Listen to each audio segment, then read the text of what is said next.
So in closing, is there anything else I felt like saying about this? Here's the Wargaming magazine dealing with the battles, right? It's probably the least amount of reconciliation has taken place between Japan and China amongst the former belligerents of the Second World War. Well, there's a lot to say about that, and I'm not going to do that in this video, but you can see that the Chinese greatly outnumber the Japanese, but were very disorganized. Still, this did happen. This did happen, but the Japanese were just too tough. However, they always made the point of China. They never really could take China. Particularly, Chinese counterattacks at night. They would constantly counterattack at night. Some places, changed hands 6 times. It was always said that in China that when the sun went down, the Japanese occupation was a lot less. So, just interesting looking at the actual maps of it, the actual battles. Of course, you made a good point that all the things that the Japanese did, it only strengthened the Chinese resolve. All I say certain things in the movie, right?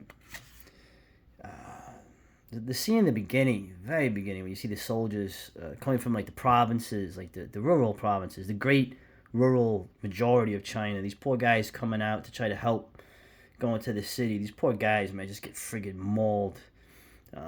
Some were shot as deserters, and then some were taken into the group here. But you can see how they wanted to help, but were just out of the element. Okay, imagine trying to organize things in this place. Also, the scene where the people are giving money, and then the red-haired woman gives some money, and they call her, "Well, your money's no good here, you Russian whore." And you look at her, and you can see she's Eurasian. She goes, "My name is Ava Lee. My father was Chinese." And she has this kind of interesting little scene where the Chinese are like, "Oh, that's a half-breed." Oh, for some reason I like that scene. And of course, at the end, what historically would happen, these guys then had to run for it, run the gauntlet, but some of them decide not to do that. Some of them decide to do the opposite and actually go into the almost horror-like wasteland of Shanghai to go fight the Japs and give their comrades some time.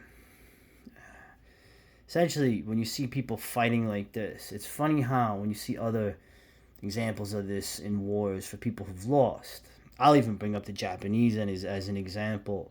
It's always funny how stupid they are for fighting to the end, how dumb they are for giving their lives when just surrender, just give it. Imagine doing that imagine saying that for other countries if things were going in. One of them would nuke the hell out of the world before that. And I'm not talking about this place. Anyway, good night.